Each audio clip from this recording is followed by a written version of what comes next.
Assalamualaikum warahmatullahi wabarakatuh. Alhamdulillahilladzi hadana lihadza wa ma kunna linahtadiya laula an hadana Allah. Asyhadu an la ilaha illallah wa asyhadu anna Muhammadan abduhu wa rasuluh. Allahumma salli wa sallim ala sayyidina Muhammad wa ala alihi wa sahbihi wa baraka wa sallam. Qala rabbi syrah li sadri wa yassir li amri wahlul 'uqdatam min lisani yafqahu qawli, amma ba'd. Tuan-tuan, puan-puan yang dirahmati Allah, insya-Allah saya Ustaz Ahmad Afif bin Abdul Wahid akan berkongsi dengan tuan-tuan berkaitan dengan Lailatul Qadar. Sedar ataupun tidak tuan-tuan, kita telah melangkah ke fasa yang ketiga, iaitu itqun minan nar, dijauhi daripada neraka Allah Subhanahu wa taala. Oleh yang demikian, apabila kita melangkah kepada fasa yang ketiga, di antara kelebihan yang Allah Subhanahu wa taala kurniakan kepada kita ialah Lailatul Qadar, di mana di dalam firmanullah menyebutkan bahawa Lailatul Qadar ialah malam yang paling baik berbanding 1000 bulan. Lailatul Qadr khairun min alfi syahr. Oleh yang demikian tuan-tuan, di sana ada suatu doa yang boleh diamalkan untuk kita bertemu dengan malam Lailatul Qadar, di mana doanya berbunyi, Allahumma rzuqna Lailatul Qadri fi hadhihi sanah wa fi kulli sanatin wa a'inna ala ihya'iha qiyamiha birahmatika ya arhamar rahimin. Yang bermaksud, ya Allah, rezekikan kepada kami Lailatul Qadar pada tahun ini dan juga pada setiap tahun, dan bantulah kami untuk menghidupkan dan bangun di malamnya dengan rahmat-Mu. Wahai Tuhan yang Maha Pemurah lagi Maha Penyayang.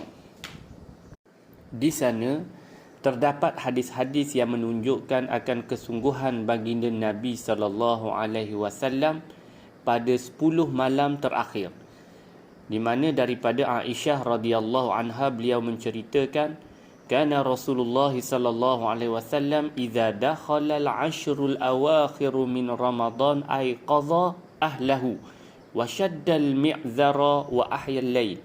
Maksudnya, adapun Rasulullah sallallahu alaihi wasallam apabila tiba 10 hari terakhir bulan Ramadan, baginda sallallahu alaihi wasallam membangunkan ahli rumahnya, mengikat kainnya dengan maksud menjauhi isteri-isterinya serta menghidupkan malam tersebut. Dan di antara hadis lain ataupun riwayat lain yang menunjukkan akan kesungguhan baginda Nabi sallallahu alaihi wasallam, daripada Sayyidatina Aisyah, beliau juga pernah menceritakan bahawa Rasulullah sallallahu alaihi wasallam berusaha sedaya upaya pada malam 10 akhir Ramadan melebihi usahanya daripada malam-malam yang lain.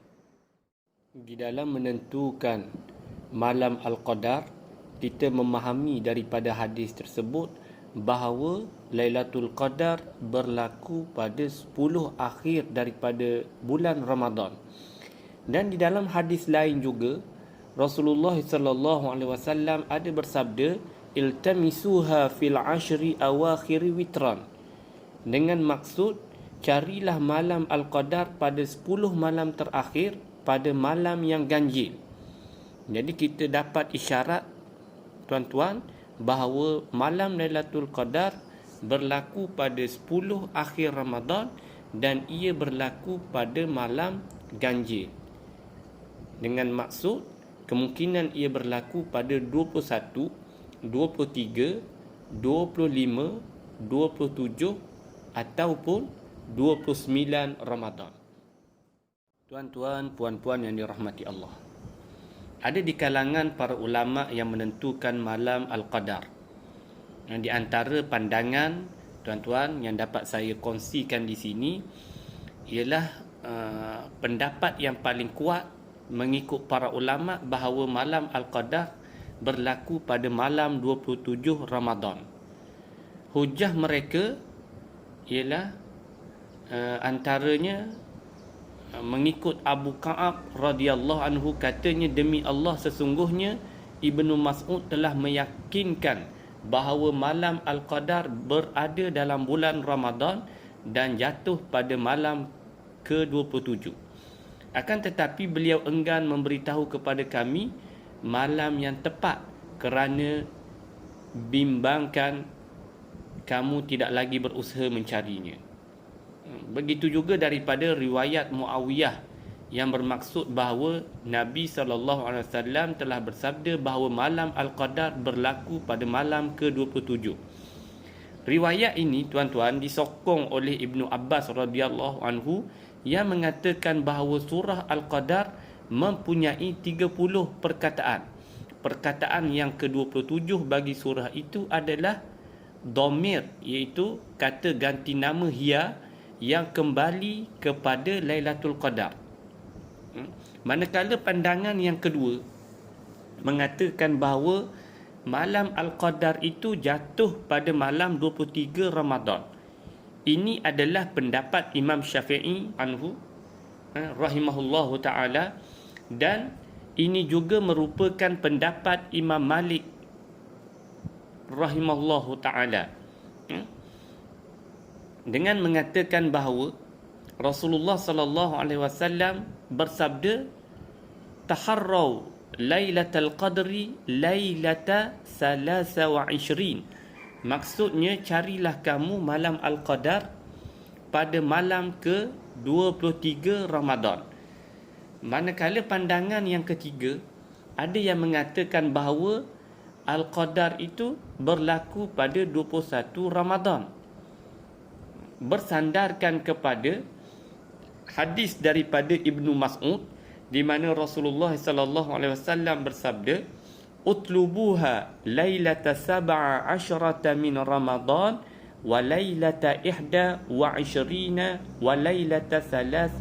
Maksudnya, tuntutlah kamu, maknanya carilah kamu pada malam ke-17, 21 dan 23 dalam bulan Ramadan.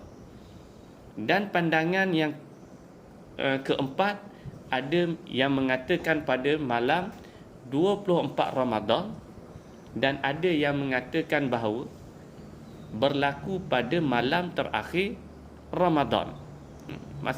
Di kalangan para ulama, tuan-tuan, mereka semuanya bersandarkan kepada hadis Nabi sallallahu alaihi wasallam.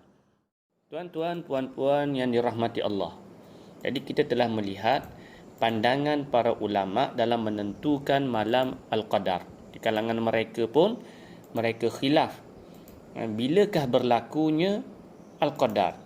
Ini kerana Rasulullah sallallahu alaihi wasallam tidak memberitahu secara spesifik bilakah berlaku Ramadan. Oleh yang demikian, jalan selamatnya, tuan-tuan, kita menghidupkanlah 10 malam terakhir Ramadan tanpa menentukan malam-malam tertentu.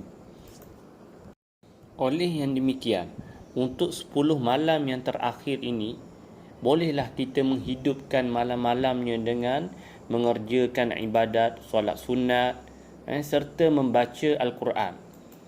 Dan boleh juga kita melakukan perbuatan-perbuatan seperti zikir, iaitu perbuatan yang boleh mendekatkan diri kita kepada Allah Subhanahu wa taala.